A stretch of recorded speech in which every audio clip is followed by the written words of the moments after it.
welcome to Acclime Conversations. In this episode, I'm interviewing Paul Norriss, CEO of UnAvailable. Paul, great to have you with us today. Thanks for having me.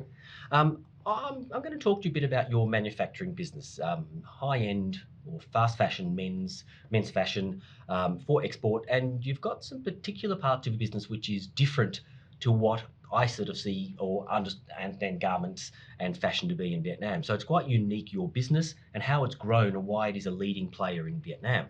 But before I talk about the business itself, I'd love to hear your story. What brought you to Vietnam and sort of a bit of your history about where you've got to today? Yeah, a bit of luck, a bit of, I suppose, it was circumstance more than anything. We had a clothing fashion brand when I was at university. I'm English, but I was at university in Australia. I met a close friend of mine who is now my business partner and has been almost my brother for 20 years. And we were in England running our fashion brand there, and we were making in Vietnam. We'd set up a very small operation here, and as Vietnam started to grow, my business partner said to me, listen, there's a great opportunity in Vietnam. And would you like to come over and base yourself here? And I did, and that was in 2003, 2004. And it's kind of grown ever since, and I don't regret any part of it. No, it's been great. And so you've been the same business that whole time? Yeah, I mean, we have other businesses alongside garment manufacturing within our group, but yeah, I am mainly I am the business unit manager for the garment factory. Yeah. So, with what makes your business different? I touched upon it is different to what I see as most garment factories. What are the things and sustainability, environmental, which are catchwords at the moment and buzzwords, but what makes your business different, and why do those sort of words mean something different or have historically mean something different to you versus this recent buzzword type approach? I think the main thing that makes us maybe a little bit different are the brands that we've dealt with. Back in when we first started, the big brands to go after were obviously the huge, the Ralph Lauren's, the Zara's, the big box stores who were placing the big orders. We've never really been doing the big box stores. We've been more looking at the fashion brands, the sort of more cutting edge, what we call these days the hype brands, the ones that everybody wants. But unfortunately, the smaller units are based around that, and it's quite intricate and difficult because most people won't touch orders of a small size. They want big units, they want running orders, and that's what they do. We've got a larger, ratio-wise, office to manufacturers, to the production teams, is usually sort of 5 or 10% and 90%. We're quite different. We've ended up sometimes at 25% processing and manufacturing teams 75%. So because that's developing and working with customers. We're developing a lot of very high-end products which have got a high price point, but they've got a low quantity. And so you develop a product, whether it's 1 or 1 million, the development time and process is generally the same. And I think that's what's made us a little bit different. I think that obviously sustainability for us, especially in the last 5 years, has been a big approach, and we'll come on. I think later on in the chat. I think it's a buzzword, like you say, and there's a lot of speculation around it. There's a lot of misinformation about it, but I think that we've been very honest and genuine. I think we have direct links with the owners of our clientele. We're not dealing with multinational, multi-billion-dollar firms. We're dealing with firms of a much smaller nature who are, I guess, closer to the market, and they have the ability to have a bit more margin in there to do things in the right way. And we've tried to do things in the right way from the get-go. And correct me if I'm wrong, the idea of sustainability, environmentalism, and those sort of things, along with how you do your business, your sourcing, all of that, trying to stay ahead of the curve, trying to predict the market and help them understand the options. That's as far as I've seen, that's a very different, and you're not just reacting to what's going on. You have to actually be ahead and create that process. Yeah, I mean, as we all know, the world has got much more. It's much more open, and there's much more information and knowledge coming out about what true sustainability is.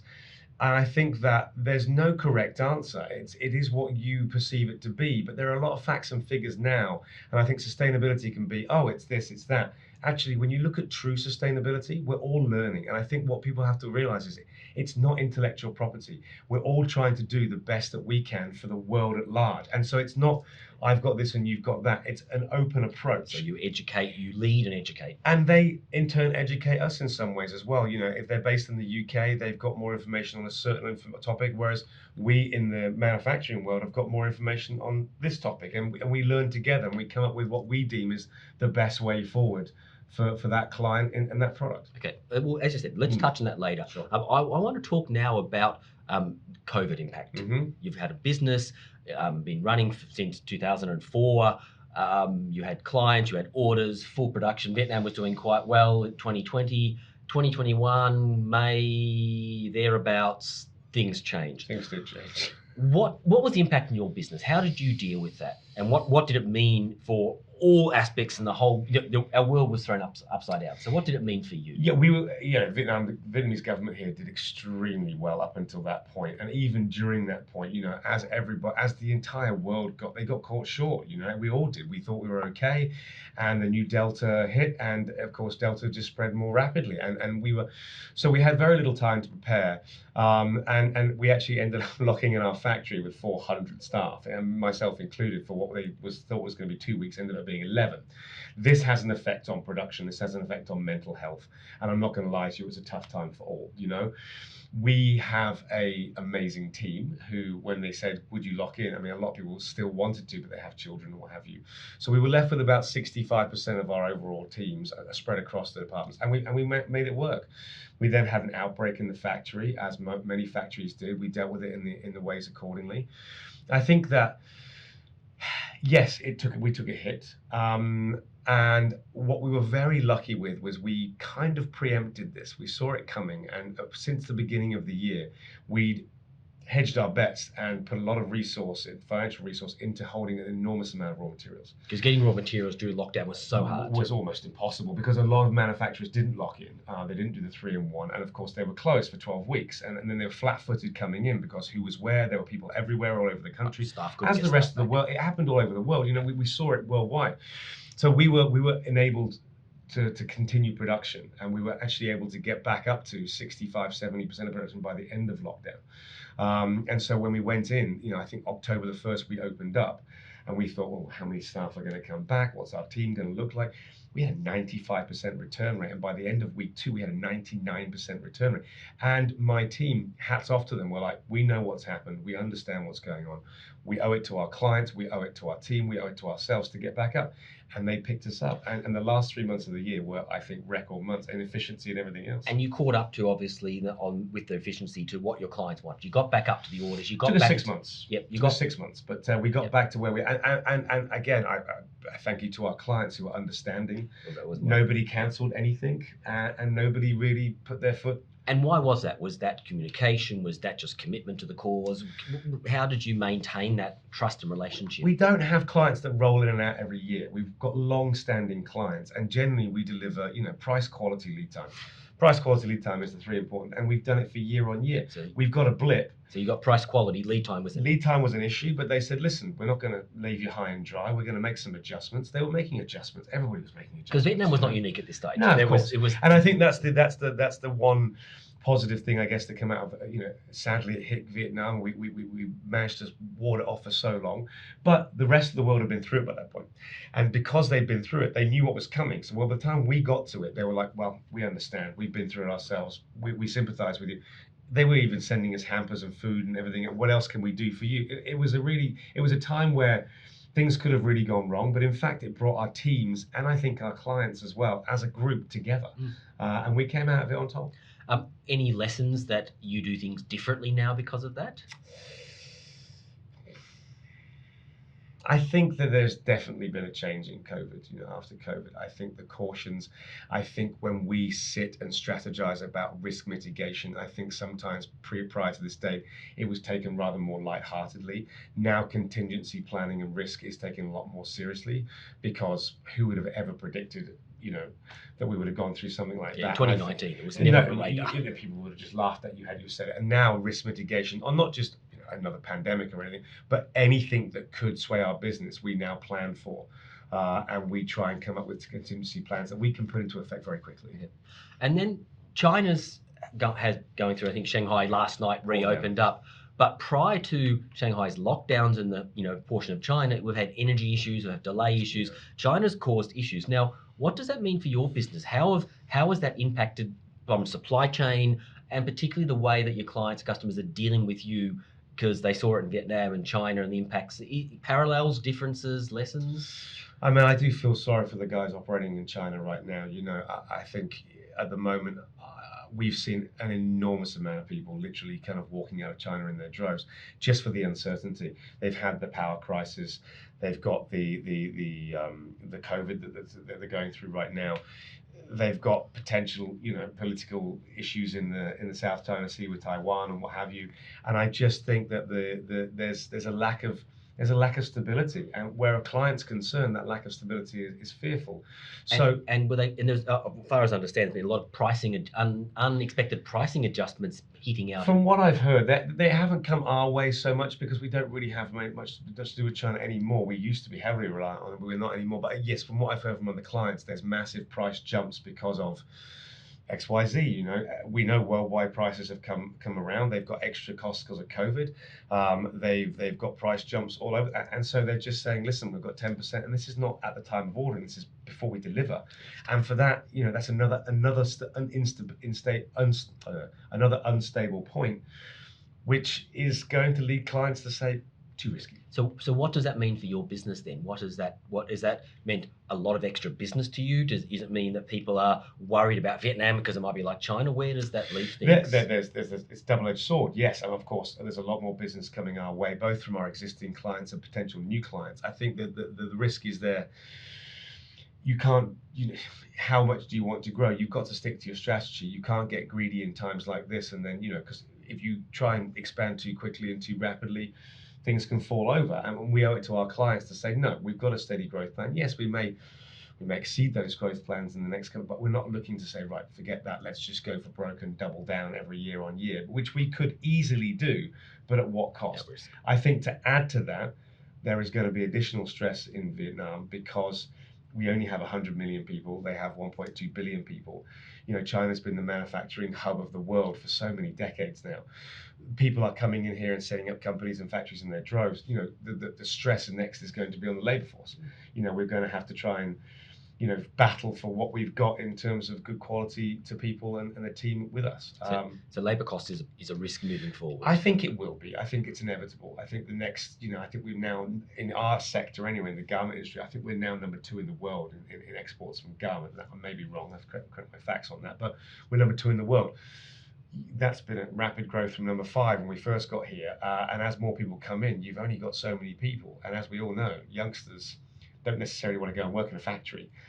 Which is probably why we try to make our factory a little different. It's a little bit, when you walk into our factory and you see what we're doing, it's not quite the traditional factory. It's a little bit more, for want of a better word, Google-esque, if you like. It's a bit more well designed and it's well developed, and we try and have some fun with it. We want to make it a fun place to work. People to come in, clients come in and collaborate with you and not go, oh, it's a factory, I won't want to be. And the clothing we make, we're making for the kind of the likes of the mega stars and the pop world and the singers and the cool brands, the hype brands that people, all the young kids are like, I want to be dressed in this.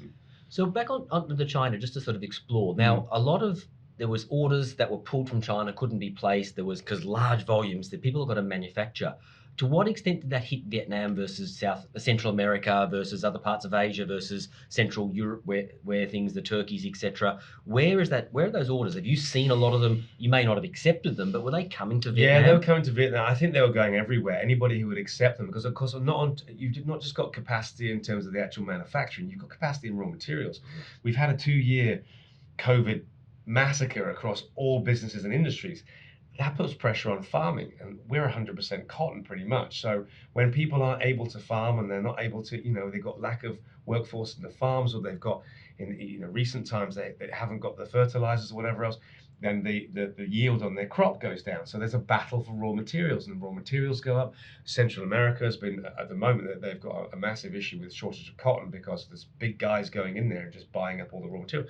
So I think our brands and brands alike have been like, okay, well, where do we place this? Who can take it? What can we get out and when?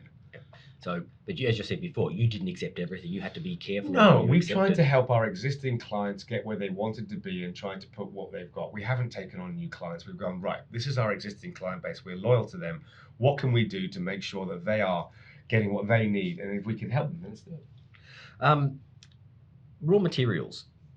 What extent are you dependent on China? And knowing that the vast majority of Vietnamese exports is by numerical numbers, raw materials, China, reprocess, export to America and Europe, etc. Are you dependent on China in the same Yeah. way that most supply chains here are? I battle you on that now, being that most raw materials coming from China. I think going back 10, even 5 years ago, you'd have said yes. I think that with trade agreements coming in, people divesting from China because they've had to, you can't put all your eggs in one basket. You've seen the big guys like Nike, North Face, and these powerhouses in our industry come in here to manufacture here and process. With that has come the periphery industry, trims manufacturing, fabric manufacturing, raw materials manufacturing, and they've come in here quite quickly, and they've got a long way very quickly. So I think that we started that trend early on. We do ship a lot into Europe, and of course we saw that these trade agreements have a massive impact, and you have to have raw materials made here. So we are now probably 95% local production, and we bring in raw materials from maybe a little bit from 5% being a bit from China, a bit from Taiwan, maybe a bit from Korea, sometimes Indonesia, and sometimes Italy as well, where it gets into the real high end. But generally speaking, we get our raw materials. Was that hard, by the way? Because that Yes. that dependency, particularly in the low end, is still China dependent. We see that in the market Yes. across manufacturing. That's been a challenge of sourcing, educating, training. Yes, and I think when you're opening up, let's say, a cotton manufacturing mill, there's a level of skill and technique required for it. And in the first early days when we worked with some mills, we'd get some fabrics in and go, oh my goodness, we're not going to make this work. But through time and perseverance and partnership, we have got X. It's not like we will get there. We are already buying this from here. If we can make this work, we will buy it from you. And we've made it happen. And yes, there's been some taxing moments along the way and some banging heads on walls, but eventually we've got there. Perfect. Let's look back at sustainability now, because you've got the supply chain. Let's look at environmental. How are you ensuring, and how are you accessing, and how are you planning for environmental? You touched on earlier the fact that what does it mean? Different things, such as environmentally friendly is not the same as sustainable. They can be two different Correct. things. Yeah. Organic may be very environmentally unfriendly if organic's not done in the right way. So the words can actually conflict. How do you, with the supply chain, with moving things to Vietnam, educating, how are you doing it? I understand. How long you got? Not that long. I understand your poly bags, for example, you had to develop and find sourcing and then tell your suppliers what they were going to get, customers, because you wanted to make sure that you had sustainability in your own facility. So going back to what we touched on before, we've been doing this now seriously for 5-6 years, really looking at sustainability. And I think that sustainability, true sustainability, let's take out the greenwashing, let's take out the nonsense, let's take out all that. Yeah. Let's get down to true sustainability. Let's talk about a garment. People think, oh, I'm wearing a sustainable garment, it's organic cotton, and then we've got a different poly bag. It's got a tag that says organic on it. It's got that. That's the two things that people go, oh, I'm wearing a sustainable garment. No. True sustainability, if we're looking at it, we'll look at the raw materials factors first. We're going back to how that cotton is grown, or what that material is. What materials you're using in the dyeing process, what the materials you're using in the ink packing process, what materials you're using in all the various components that make up a garment. How are they being used? What is the numbers, numerical data on what energy we are using in there, how they're being, and what harmful chemicals. Then we've got the human element. And the human element is, we go, again, all the way back through, but anybody who's touched this garment here, are they being paid in the correct way? Do they have access to healthcare? Are they being, what's their education level? What are they doing? What's their mental health state? How are they being looked after? Then we go, and then we go on into, we can keep going, but into transportation. What are the amount of miles and the carbon footprint on this garment? Are we making it, are we getting cotton in America, shipping it all the way over here, then to air it all the way back over there, then for somebody to buy it in a warehouse there and air it all the way back to, how many miles is this garment doing? And so it continues. We go into community outreach. What are we doing in the community? What are we doing in terms of our charitable organizations? How are we making an impact on the environment? Keep going. We go into energy consumption. Yes, ours is completely solar powered, but are our suppliers completely solar powered? And what are we doing about the emissions? The last point of that is, and this is the main point, is when we're making a garment, when we're making a product, how much of the world's resources are we using? And how long is that product going to last? If we look at the fast fashion world, they're chasing fast fashion. They need to make it in the fastest, cheapest possible way. They're going to want that garment to last as long as the trend's going to last, 6 months. We want our garments to last 15, 20 washes. We want our garments to last 10, 15 years. That's different. So how much of the world's resources are you using? For how long is that product going to last for? And then at the end of that life's product, can you actually recycle it? And when I say reclaim, I mean reclaim. I mean, take this cotton, tear it apart again, and mix it together with virgin yarns and create something new. Versus the fast fashion is how cheap and quick can we make it? How fast can we get it to market? And where's it going to go afterwards? Landfill. We're looking at a secular, we need to look at this secular emotion here. True sustainability is every aspect of your business, of that business, of the people, anybody who's involved in, from when that cotton is grown to when the end consumer buys it, uses it, and reuses it, and where it goes. That is sustainability. And interesting, when I was learning about organic cotton, you think organic cotton sounds environmentally friendly.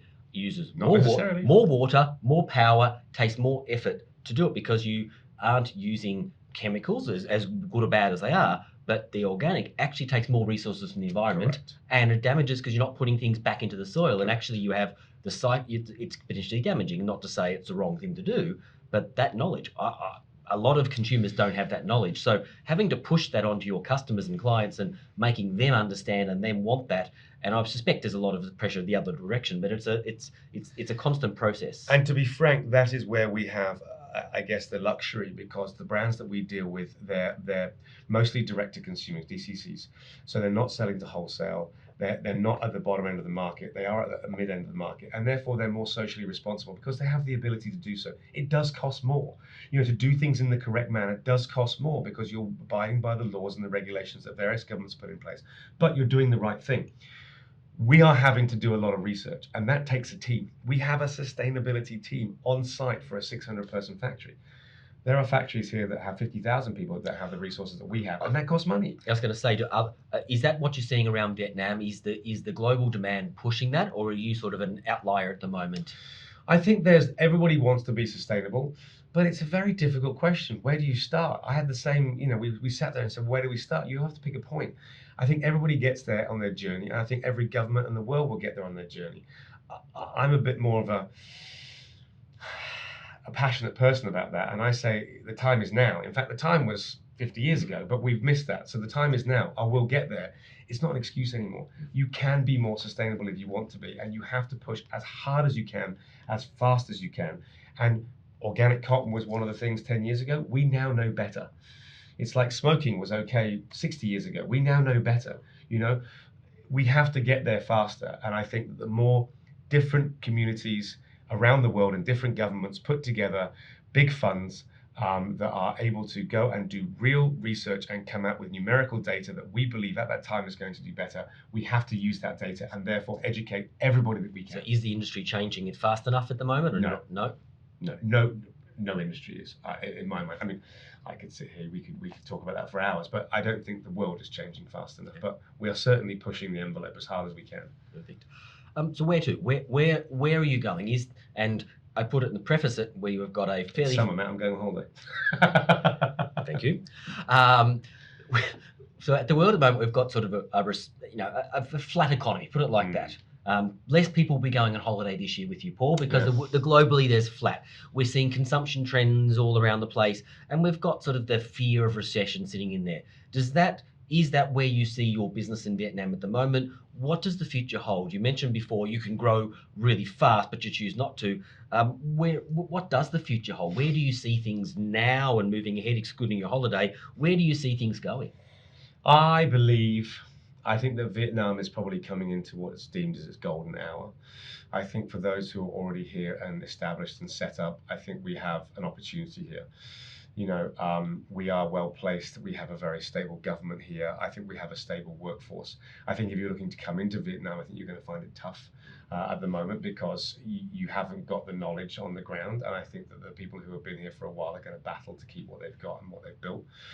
I think that our business in particular is well placed because I do see the younger generation, Gen Z, and even, a little older than that, are now a bit more conscientious about what they're buying. I don't think there's going to be this They're not going to buy as much, and what they do buy, they're going to be more considered about it. They want to know, they want a bit more of a story. They want to know where it's come from. They want to know it's been produced in the correct fashion. They want to, yeah, they want to, they're like, there's so much bad going on in the world. Whenever I purchase something, whenever I spend my money, I want to know that it's doing some good, or at least it's not doing any more bad. And I think that's what they're going to want to do. So I think in our realm here, there's a few companies here that are saying, no, we're going to stand by what we believe in. We're not going to go and try and grow to the nth degree. We're going to keep going and produce really good quality garments for well-established companies that are doing right. They are taking into consideration how they're making things. They need to look at people's mental health in their own businesses and whatever else. And they're on trend doing it. You can do all of those things. And people don't think you can, but you can. So solid growth, good demand, right business, right position, right country at the right time. Not everyone's going to be in the same position as you. Yeah, and I think we're not looking to take on more customers. In fact, we're looking to take on less. We've actually reduced our client base. We've looked very, very carefully. We've carefully selected the clients that we're working with, and I hope that they've carefully selected us for good reasons. And I see it becoming more of a partnership. And I think the world's going to become more transparent and more exposed. And that's something we're not hiding from or running away from. That's something we actually want to run towards. We want to make sure that this true transparency is available. So when you go into a store or when you go online and buy this garment that you're buying, you want to know, hey, who's made this? UnAvailable's made this. Great. Well, I believe in what they're doing, and I want us to stand behind that and be real about it. So just to finish up then, lessons sort of at your earliest self. You mentioned at the start, you came and you learned, and you sort of learned the hard way in many ways. What would you have done differently now to sort of the younger self? What lessons would you have for others, but you sort of thinking of reflecting on what you did? Again, how long have you got? No, I think in terms of the professional and the business side of things, what would I have done differently? I think I would have built my team in a slightly different way from the early settings. I think we didn't put enough faith in the people around us, and we were a bit more worried about what was going to happen if we gave things over, how they were going to run. But the more, this last year has taught me that, you have to put as much trust and as responsibility on your team as you can, because they want it. They really want it. Staff development. Staff development. I would have tried to develop the team better and let them develop me better. And I think, and the other thing I would have probably done is I would have started my sustainability tip a little bit earlier. I think we as a world should have known better, and I think we knew then, and we knew then, and we didn't act fast enough. That's what I would have done. Okay. Well, thank you very much. Great to talk with you. Thanks, and always good to catch up. And everyone, stay tuned for the next edition of Acclime Conversations. And again, thank you, Paul from UnAvailable. And thanks, man. Talk to you later. Speak to you soon. See you then.